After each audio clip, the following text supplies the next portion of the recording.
in the background there. So again, Merry Christmas, Happy Holidays. Try to go through this quickly. Excited to see so many people logging on. Hopefully got to go back through and rewatch last week's segment where we started kind of getting into about how the trail hand affects the backswing. We're going to talk a little bit more about that this week. In particular, the plane. Again, I think the one thing that always amazes me to when I start talking to students is they don't have an understanding of what the swing plane is, why it's important, where things are located. And when we start looking at how we're trying to hit a golf ball, if I don't know where I'm going and I don't know how to get there, we're just going to be lost. So going through and trying to figure out what our swing plane is, why is it important? Again, the golf ball somewhere on the swing plane. So we're going to go through and have some examples and different drills to do to work on the backswing. So last week was 3 to get ready. We got the 12 sections of the stroke. Most teachers, when they refer to positions in the golf swing, you'll hear them say P1, P2, P3. I believe it was Matt Grady that really created that, who is also a Golf Machine guy. Homer had 12 sections to the stroke because those 3 had to do with the address position. So just going to recap that real quick again, like how do we start to create a consistent golf swing? We have to start with being consistent into our routine. So that has to do with what you're doing every single time. And it's not always just the mental part of it. We want to think and project what we want to do positively, but that does not mean that we are going to always have that happen. But when we go through, I think one of my favorite videos I show people is Tiger Woods doing a presentation. And he says, my routine's the same on the first hole to the 72nd hole of a major. And he goes and plays in these pro-ams, and the amateurs have a different routine every single shot on the first hole. So again, there is some truth to how we start to build this consistency and being able to play good golf. It does start with before we're even pulling the trigger. Setting our grip, again, last week, do it again real quick for those who missed it. I always like to do this on a golf glove, but I would take my lead hand, and again, we got our anatomical snuff box up here in the wrist, and I'm going to put a dot right in the middle of the webbing of my hand. That dot wants to go down the center of the club. The worst place that we can put our thumb is down the middle. We want that dot to be slightly down. So to do that, I'm going to turn and bend my lead hand slightly, put my heel pad on there first, then my thumb pad, close the hand up. That's how we're going to get that toward neutral grip. So you can see it has a little bend at address. My trail hand is flat, and then at impact, we're going to get to that part, but that they reverse themselves. Again, Hogan talked about how the lead wrist at impact, the bone is going towards the target. There were some things that were happening there, but again, he was a pretty smart guy. He knew what was going on. Going in, again, we talked about testing your trail hand. A couple different ways to do that. We were doing our trail hand, just like pitch shot, swing. And you can kind of see like how quickly my club face wants to close because I'm more of a cover golfer. If I have a more covered grip, that doesn't want to happen as much. The club face stays a lot more square. I don't have to fight that and steer that. And then connecting the hands. Again, I'm not a big advocate of how you interlock or overlap or any of that. I leave that really up to the player. So again, it's not preference, it's going to be more comfort. Sometimes I do find that if you need to get your trail hand a little bit more on top, it is a lot easier to do that if I do not interlock them. Usually that's what I had to change about 15 years ago. Then flying wedges, the alignments of the arms. We're going to get a little bit more into that today because we're going to start talking about the swing plane and how the trail arms, the right forearm especially, is very impactful on that. So let's get started. Pull up the thing here. So again, so we got 3 to get ready, 3 to get up. So what does that mean? Okay, well, we got our startup, our backstroke, and our top. And those are our 3 key things that we're going to talk about tonight, breaking it down into segments. And again, it's really important. One of my favorite books that I have read as a teacher is The Talent Code by Dan Coyle. And one of the examples he provides in these talent pockets that he found was up in New York City. And he talked about chunking. It was an orchestra camp, and they took 2 different groups and they segmented them. One learned the music from the very beginning to the end, and the other, they took the same music, broke it into pieces, and they learned it faster and played it better. Because if you think about when you learn a song, you learn it from the beginning to the end. If you mess up, you start over. They had all these different segments. So they were learning a lot more, a lot faster. So that's what we want to do with golf. We want to break it into pieces. And usually we're trying to go all the way into the whole entire full swing. So we're going to leave with some really good drills today to take out to the range tomorrow. If you got a net to do, it's a great drill to work into the net to train the hands and start training the plane and how we're going to work and sequence the swing. Then we're going to talk about how the difference in your body type is going to influence on all that. But the goal is to try to create a repeatable motion so that under pressure that we can go out and we can play good golf. Again, I think the one thing that's going to impact us the most is always going to be our balance with the uneven lies. It's the hard part about going from the range to the course. But let's get started here. So startup.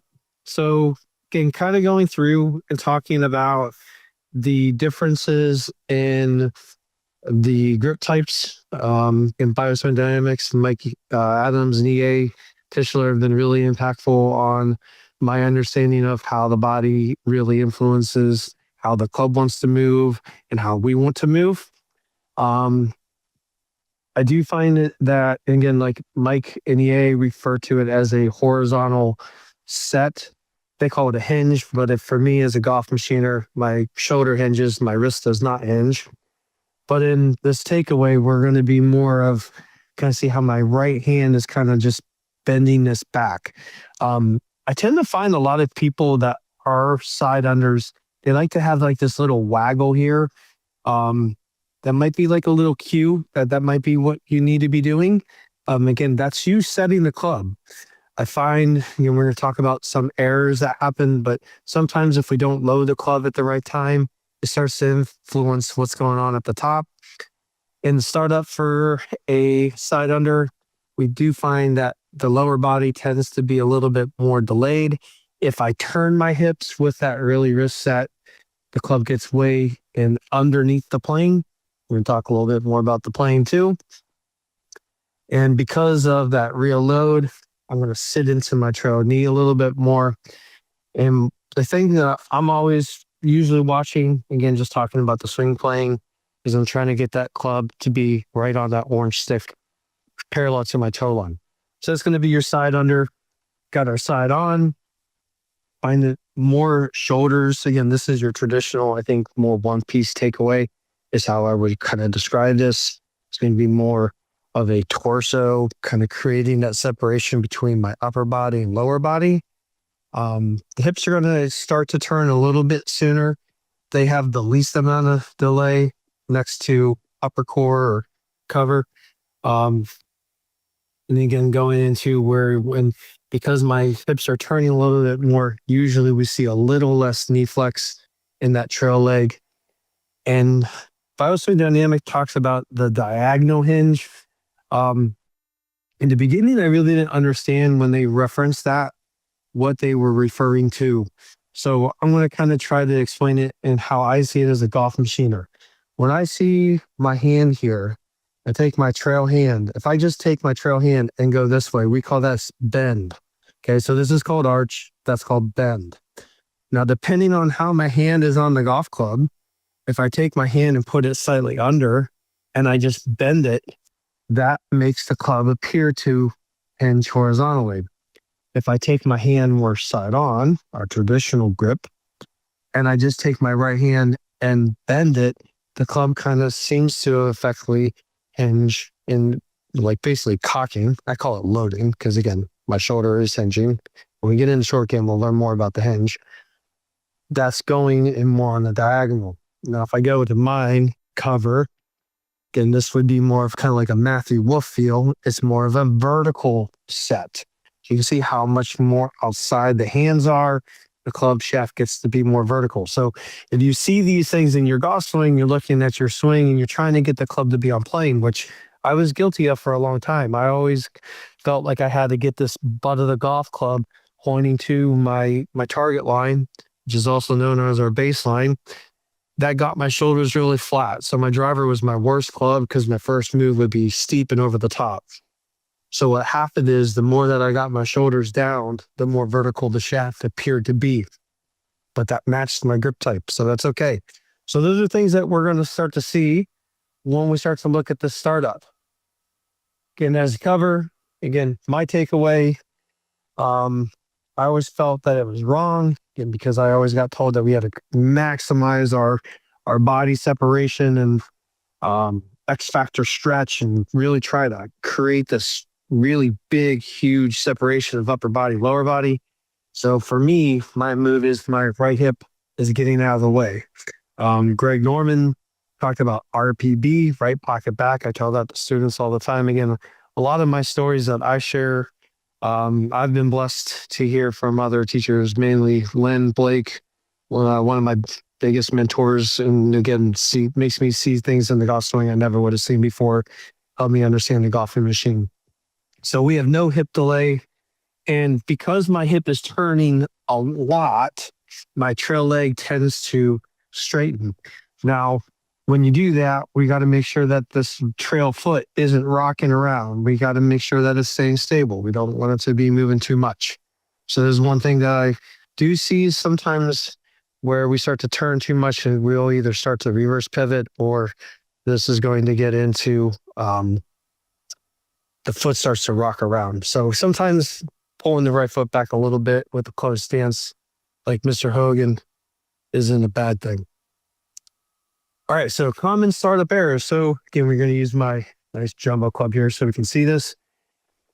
When I used to think that people, when they would come back here and they would get this club toe up, I used to think that they did it on purpose. Now, some people teach that. It's not correct.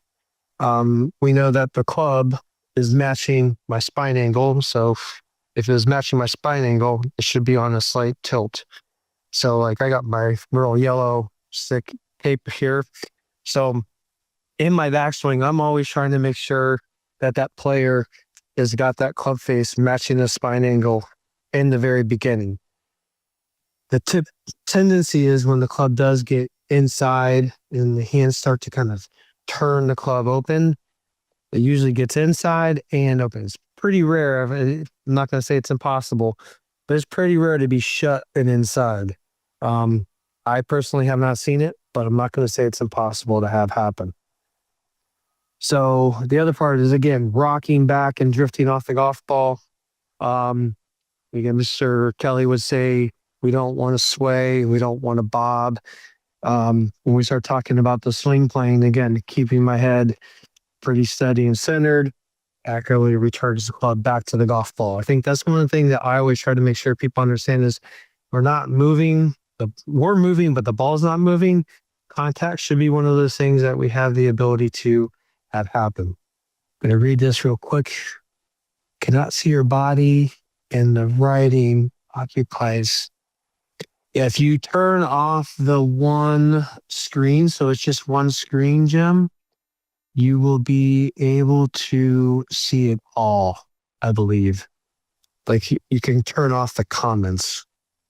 I think, is that what you mean? Or if you turn it sideways, let me know if that helps. You don't want to just watch my belt. Sorry. Unfortunately, I can't. I don't see it that way. I'm seeing mine. On mine, I'm looking at it, or if I'm looking at the screen side by side, you can see both screens okay. So hopefully that helps. All right. So talking about the backstroke. So I think the one thing that I really stress to players is that there's a lot of seems as if in golf. I think one of the things that if we had to say phrases that golf instructors would love to get rid of, one would be keep your head still, because I can keep my head perfectly still and swing and move the golf ball, miss the ball. Um, Again, Mr. Nicholas said keep the head steady. But one of the things that I really find that a lot of people have a misunderstanding of is the left arm, in particular, the lead arm. And when I start looking at the lead arm is its main job is to just hold on. And I know that that's I've posted this before on social media and I've got ridiculed and bashed for it. No other instructor says that. Well, I hate to tell you that the left arm does not keep itself straight. The right arm is going to keep the left arm in check. So Mr. Kelly would call this extensor action. So this is why the number one pressure point is the right hand on top of the lead thumb. And there's going to be some pressure here. Now, my belief is that Mr. Hogan said he wanted these two fingers in the right hand to have pressure. I think what he was doing is he was pulling that right hand down onto that thumb to make sure that those stuck together. Again, that's the glue that holds everything together. So when we go into our backswing, if I come into my backswing here, if my right arm has too much bend, then my left arm is going to have to bend. So from here, if I kind of push out a little bit, you can see how that keeps my left arm in check. Okay, so there's just a little bit of stretch. So what's going to happen is we're going to do a couple of drills to do this. Why is that important? That's going to maintain the radius of the swing. I also find that when I start getting people to have a little bit more of a feel of a stretch, it kind of fixes the face. So you can kind of see how my club face here, I got my arms bent. If I kind of push out, that actually kind of squared the face up for me. So I didn't have to consciously do that. I don't want to have to think about the club face. I really want the face to be set and square before I even swing. Kind of not possible the way it's a little screen either.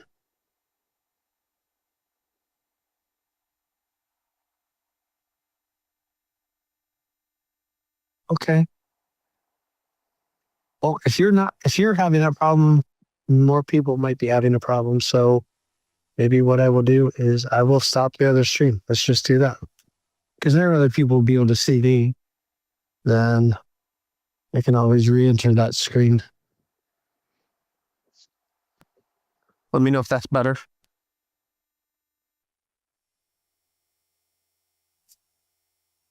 Yeah, it might be on your phone, but it's okay. I'm going to read what's on the screen anyway. So again, talking about the radius of the swing. So one of my favorite drills that Lynn taught me was we're going to take our lead hand and we're going to pinch our wrist. Okay. So notice here, again, we got the Ben Hogan right arm flying wedge, right forearm flying wedge, got a little elbow bend, left arm is straight. But again, I don't have to keep it tense.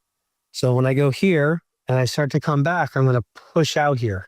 So there's just a little bit of a stretch. Okay. Now notice how I'm not pulling it so much that it pulls me off the golf ball. Pulling and setting here. So I'm going to go back and I'm going to go all the way to the top. Now, what I like to do even too, and we're not going to talk about the start of the downswing today, but this is a good addition is if I kind of push out a little bit. You see how, again, like that left arm is straightening before I start to go that way. So I'm kind of going both ways. I'm going shifting to my left and having a little stretch there. So that's one way. The other way, I've got to in my bag, is, again, this is the equivalent of my lead arm, a rubber band. It's a rope. Okay. Now, I like the idea of a rubber band over a rope because the rubber band has a little stretch. But what I like to tell people is, can this rubber band move my golf club? It cannot. Can the rubber band pull down? It cannot. Now, my left shoulder can pull the rubber band in the golf club back down, but my hands are not pulling down. So I think those are two really easy drills. Again, if you have like a little workout band, I tied it so it can wrap around and kind of be secure there. Then I just use that as my left hand. I kind of have my number one pressure point, my right hand laying on that. That always works good. Good. Scroll the screen. Thank you, Corey, for trying to help here.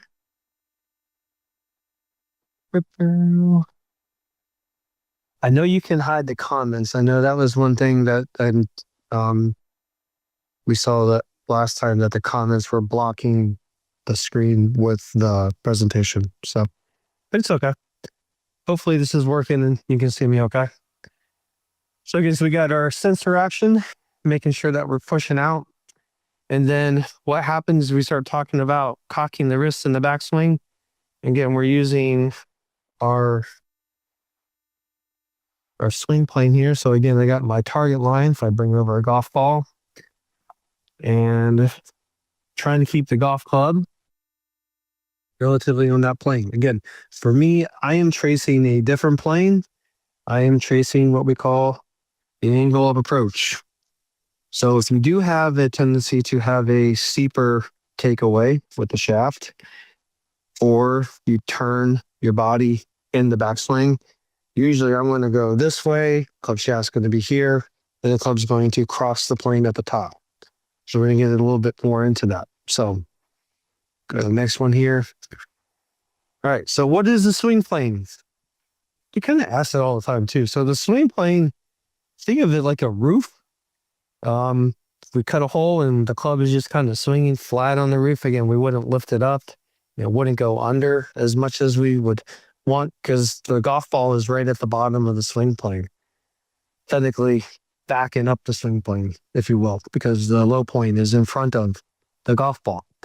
So what determines the angle of the swing plane is the length of the golf club. So if I bring out a couple different lengths of clubs here,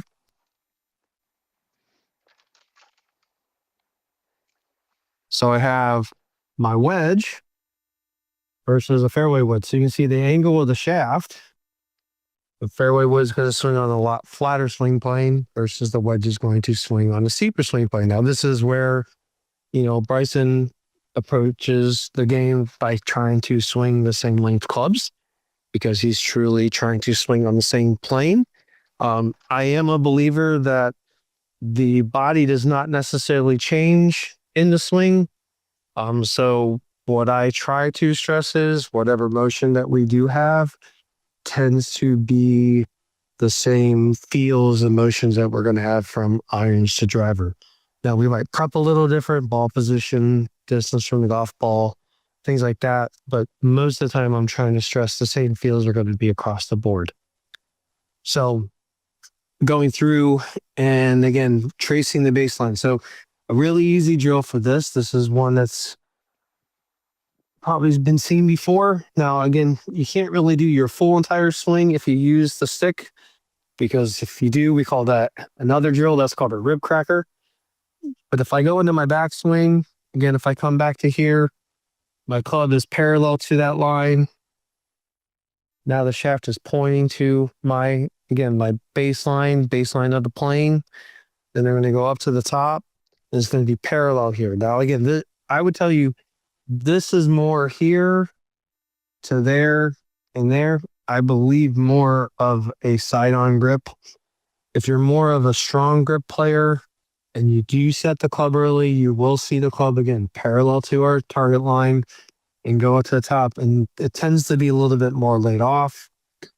For me, I like to turn back. And when I show you with the laser is going to go right inside this line, because I'm tracing the angle of approach.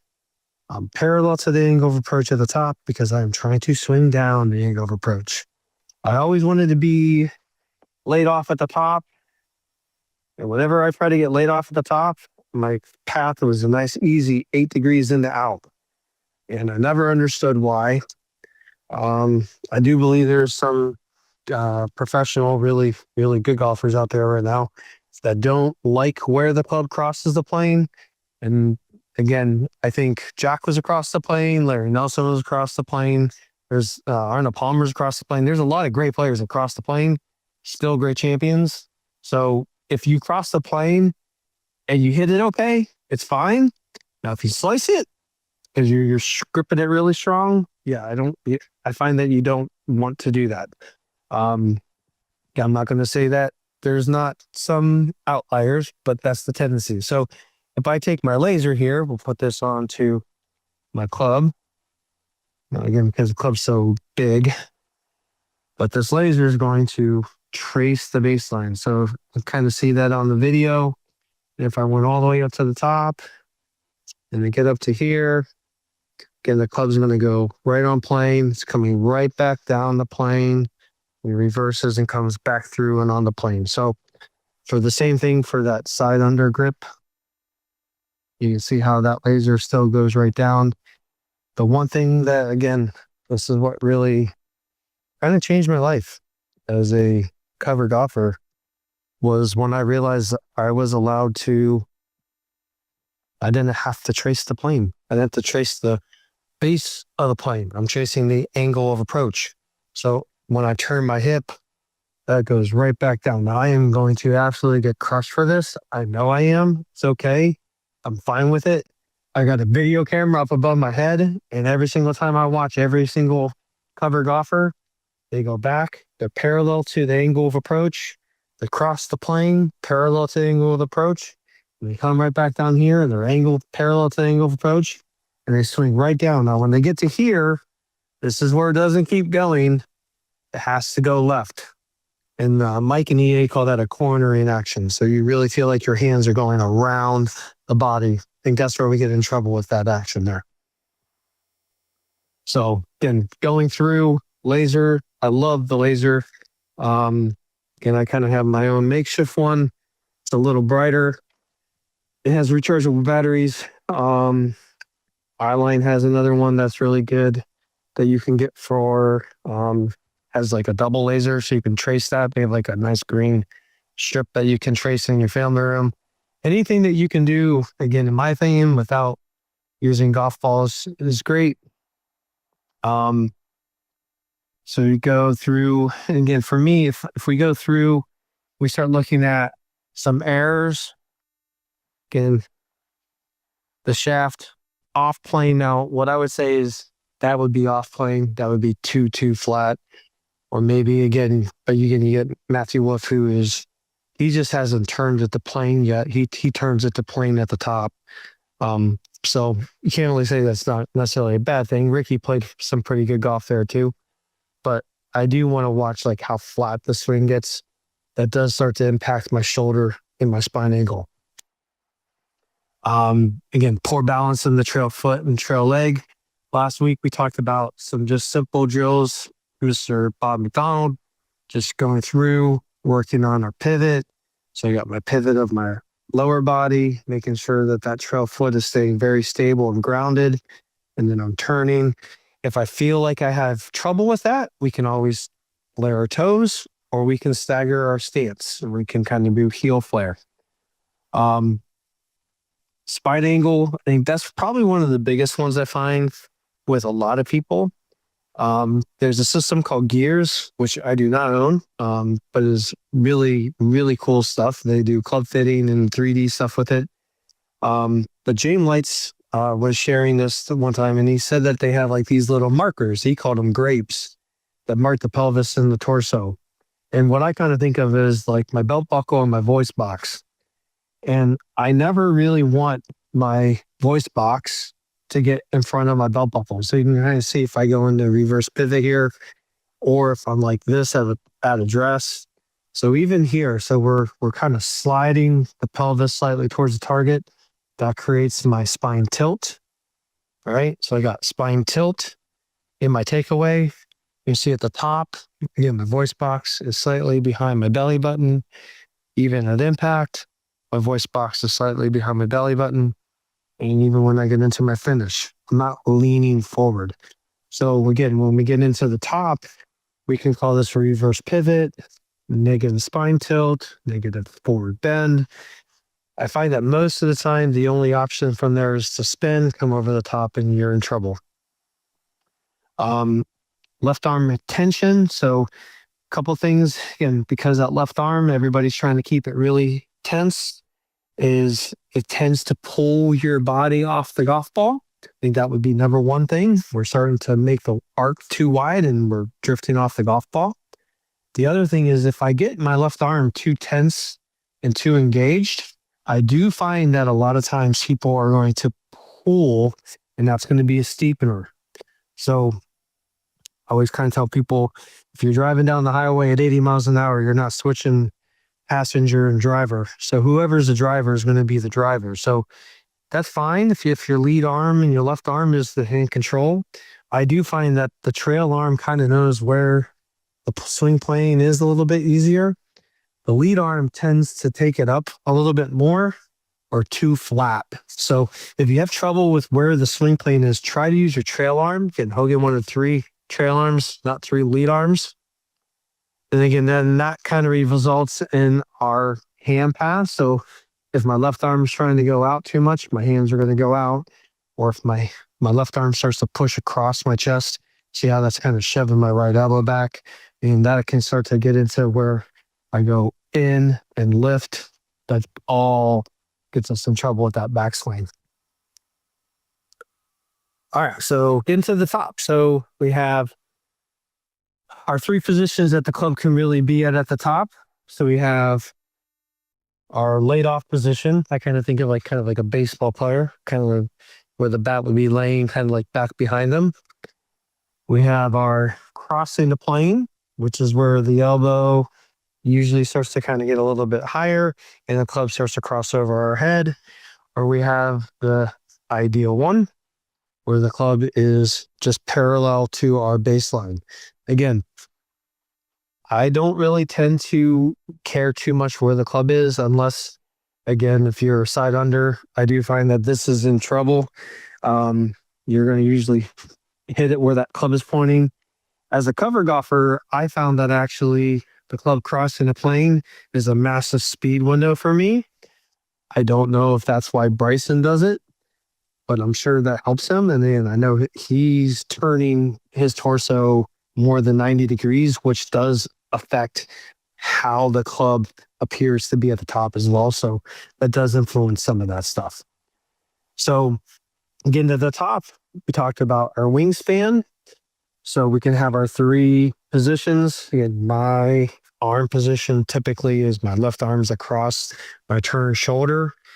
If your arms are a little longer, they're going to be a little higher. And if we're going to be shorter, we're going to be more across. Interesting. I just saw a post about 2 playing versus 1 playing. Again, really don't have too much of a comment on the fact other than Matt Kuchar swinging on his turn shoulder plane. So a 1 plane, again, like if I'm turning everything here, okay. But he's just where the arms are is where the track is. And Mr. Harden, really smart guy, but I don't really advocate for one or the other. I just want you to do what you're built to do. I'm talking about rotation. So if we're talking about shoulder rotation, again, the tendency is I find too many people don't turn enough. Now, whether that's, again, mobility or flexibility, again, I got 3 herniated disc, so I tend to pull my foot back. That helps me turn deeper. You can flare your toes open. That'll also help you turn a lot more. But you do have to watch when I start getting people that are out of position up here at the top, what they start to do is they start to kind of try to turn their body to fix where the club looks like it is. But this is not a body problem. This is a wrist condition problem. So you can kind of see my wrist here. If I get a little closer to the video, when I start to get here, you can kind of see how that starts to bend my wrists and that starts to get, you can kind of see the toes of the clubs kicking down and opening. So trying to keep where the wrist is flat-ish, and we can have some extremes, but ideally right around flat. And you can see that club is pretty matching up to my lead hand. Saw a great video of Lee Trevino. He said, you got 3 club faces, 1, 2, 3. So love that one. It's really good. See if you get any other questions here. Hope everything's okay with that, Jim. Sorry for the inconvenience of it not coming out really well. Again, how does your grip affect this? So I do find that your grip type is going to influence where the club is going. So you have two of the top players in the world who have a more neutral, weaker grip, and they both don't like where the club is at the top. That kind of tends to go there when they have their hand in that position there. Um, and going through and like balance and pressure at the top. Again, just making sure my problem used to be I would drift off the golf ball before I even would go up to the top. So watching like where you are, um, we talked about posting. So whether you're rear post, center, or front, and again, if I get too far back, I'm usually going to have poor contact. So working on that drill, that would be another alignment stick or laser drill. Just working on when I go up to the top of the swing. If I'm trying to get laid off, you can see how this is pointing out towards in front of me, not pointing behind me. I can't even see it there. But if I'm allowed to do the crossing the plane, which again, there are some people that were allowed to. Um, Larry Nelson doesn't have to give any of his trophies back. Neither does Jack. But I think again, when we get up to here, if you do cross the plane and you hit it good, then you're probably going to be more of a cover golfer. And if you hook it, then you probably need to fix your trail hand grip. Let's see. Again, top position. So I think one of the things I see on Instagram is everybody's talking about their wrist conditions. I would stress that make sure you have a really good lead hand grip before you start trying to arch your lead wrist. Um, if you're one of those players that have to wear one of those bands on your forearms, you probably need to fix your grip. That would be where I would start. Because usually if my lead hand grip is weak, I'm going to have a lot more pull. I'm going to have more of a cross and a lot more of an attack angle down, hitting the ground more or trying to not hit the ground. That's where we get in trouble. Talked about the spine angle.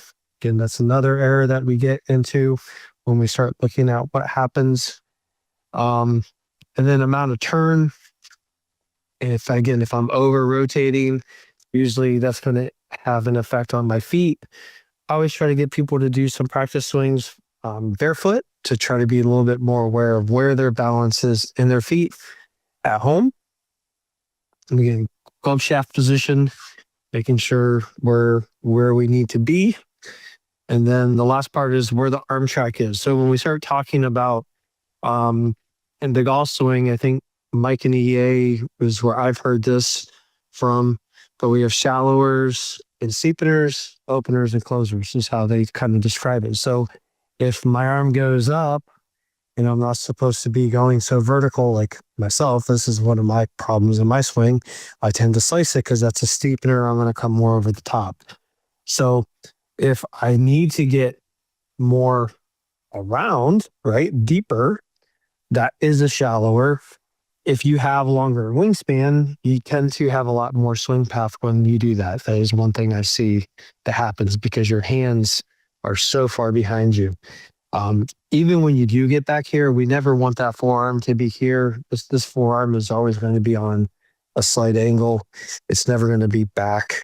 Find this, it's because of how people kind of turn the club open, fits it there. So.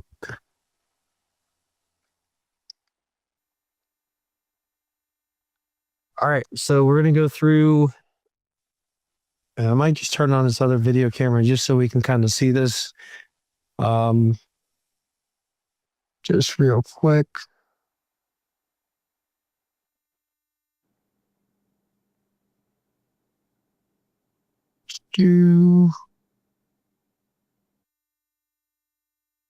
Hopefully it's not listening to my Bluetooth.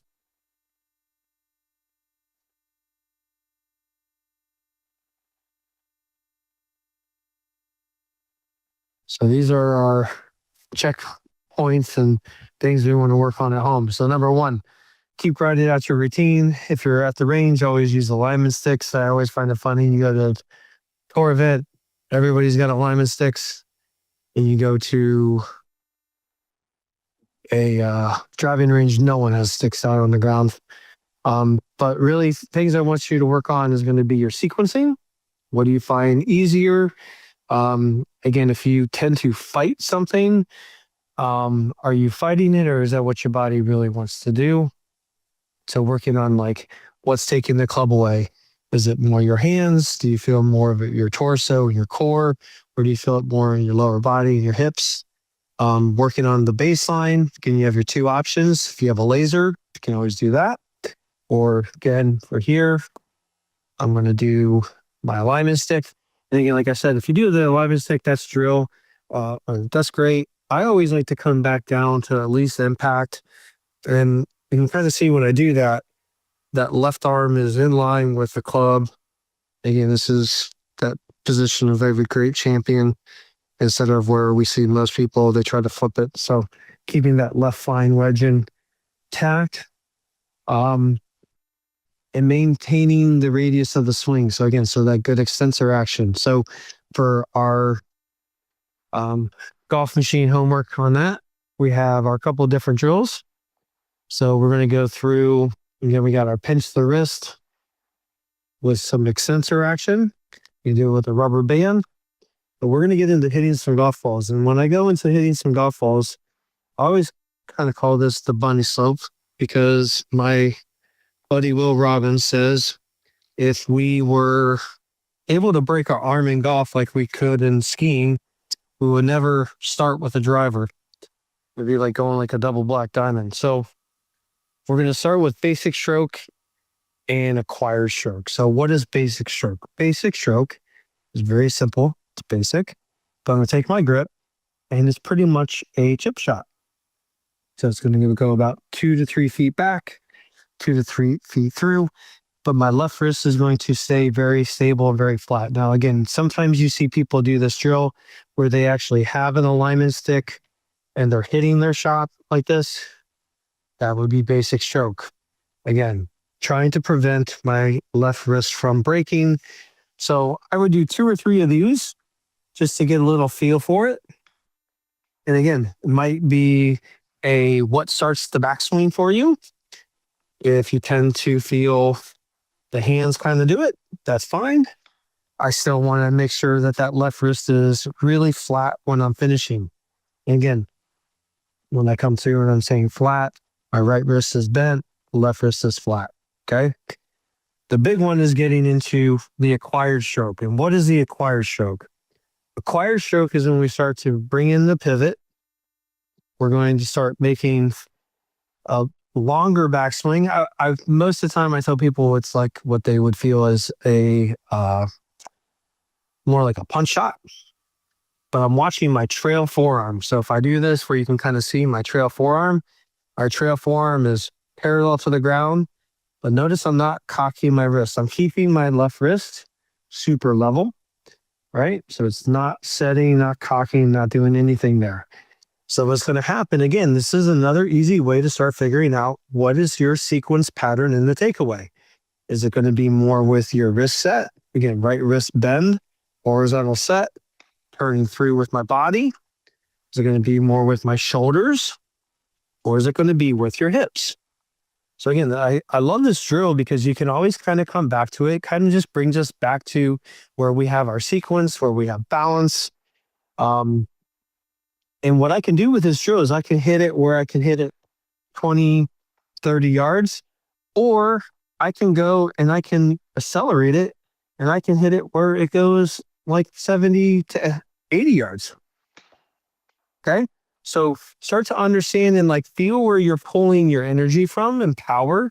You watch these guys on TV, they make these relatively short swings. There's a lot of power that they're generating. They don't have to like make these huge backswings to create energy. So where we start to use how we use the ground, which we're going to start talking about next week on the way down, again, like our pressure shift and weight shift and all that. But those are my 2 favorite drills. I'd probably give that to everybody. The number one, if you're coming to one of my clinics and golf schools, that's where we're going to start with, because I want to start to understand where my body is. Working, I think, 8 tour events in the US Open, I never watched a tour player walk out and start making full swings. They always had again, masseuse, stretch, whatever they had before they came out. Their body was ready to go, but we want to find our sequence. We want to find how our body needs to be moving, where we are in space. Usually we have a lot going on, whether we have kids or coming from work, whatever it might be. We need to kind of get into that golf mode. But when I'm finishing with this swing, again, notice my club, the toe of the club is very vertical. It's not on an angle and it's not here. So if I do this, this is probably going to go left. Again, the golf ball likes to go, I'm using a big club to demonstrate this. The golf ball likes to go where the toe is finishing. So if I'm going here, it's probably going to go a little too left. This should have a little fall to the left, slight draw, and this one would fade. Right? So we call this actually an angled hinge. Good player would call that holding it off so that they can hit a fade.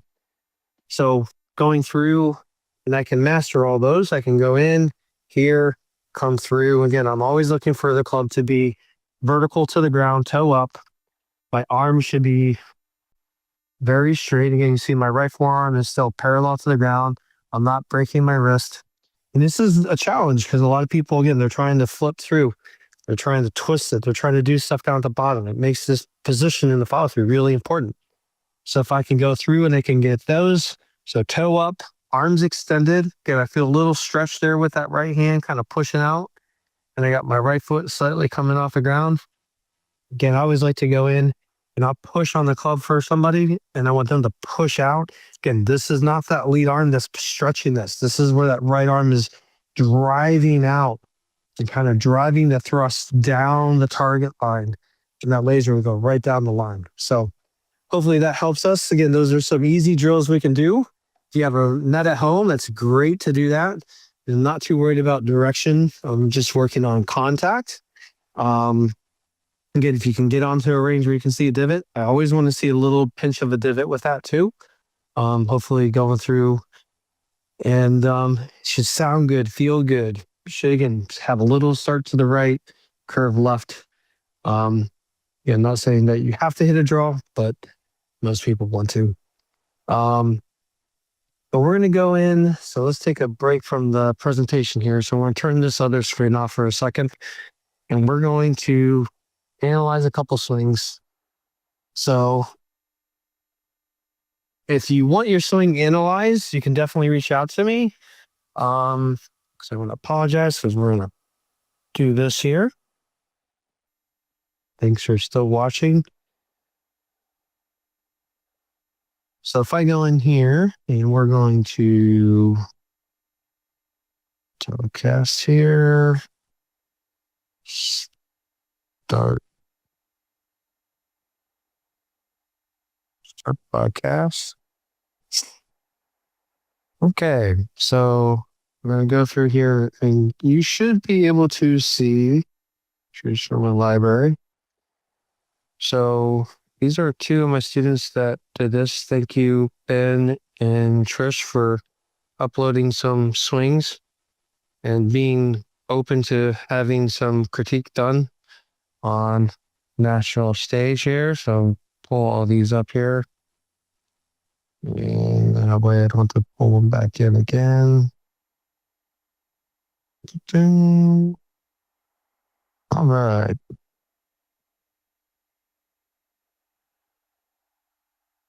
So what I would stress, again, I want to say when we're looking at this, if I can get this video to pull up.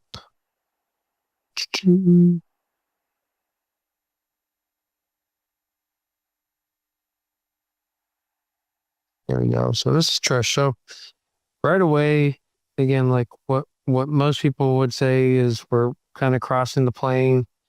But again, if I'm looking at Trisha's grip here, for me, I want to say that we're working on our pivot. And again, you can kind of see how that club's crossing the plane. Now, if this ball goes out to the right, which it did, my guess is we don't want to be there. So like I I think what we want to try to get here, if I'm looking at this, Trish, is probably get a little bit, again, delay the hips a little bit, but keep the club on a good plane there. I wouldn't let it be parallel to your target or your toe line and your target line so it doesn't cross the plane. I think the one thing that when we were working on was trying to make sure that she was turning more. What happens is I find a lot of times when people figure out that this is bad, they start making their swing shorter to try to make sure that the club actually stays in this position. So you can kind of see it looks laid off, but my guess is she wouldn't be fully pivoted there. So making sure that we're going through, right? And then we got Ben. Thanks again, guys, for sending your stuff in. Appreciate it. So Ben, I made a comment to him in his last lesson that we're letting the left heel lift again. Like I would tell you, all great champions let their left heel come up off the ground. We want to be careful with how much, and it's going to get pulled off the ground. So I think the one comment that I made for him was watching again, like how much he's lifting that, because you can see how much he's turning his torso.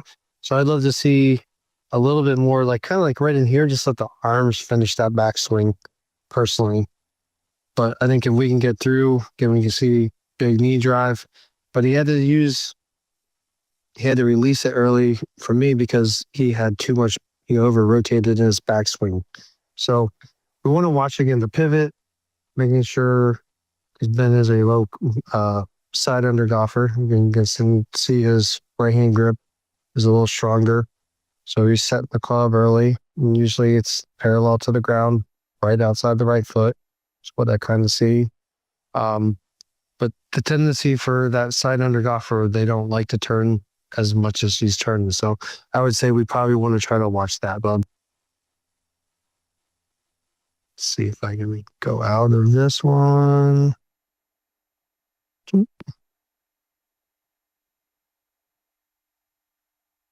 So see within that or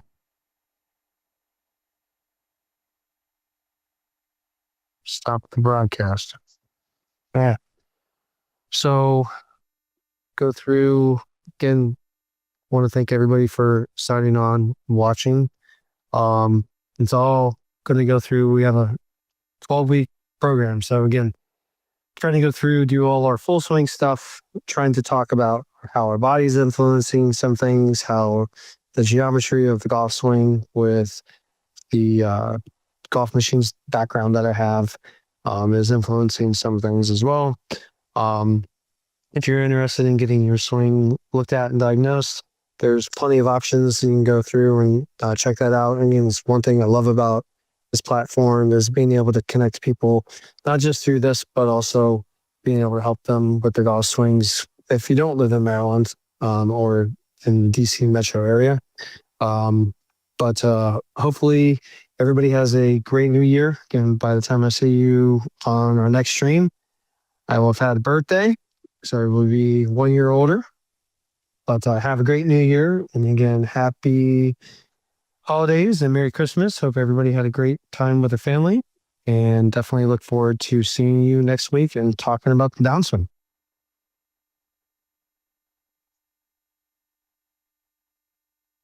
I'm guessing if anybody has any questions, we can take questions right now.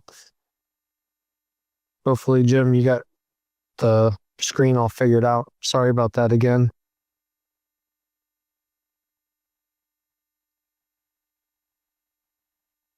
You're welcome. Thank you.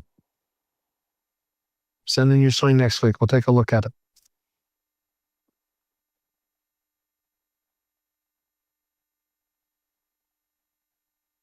All right, everybody. So if no one has questions, thank you again. Appreciate your time and definitely look forward to helping everybody get better at playing golf, get those scores lower. Again, next week, our topic is going to be working on downswing and trying to create some more power, speed, and use the ground a little bit better. So we'll see you then.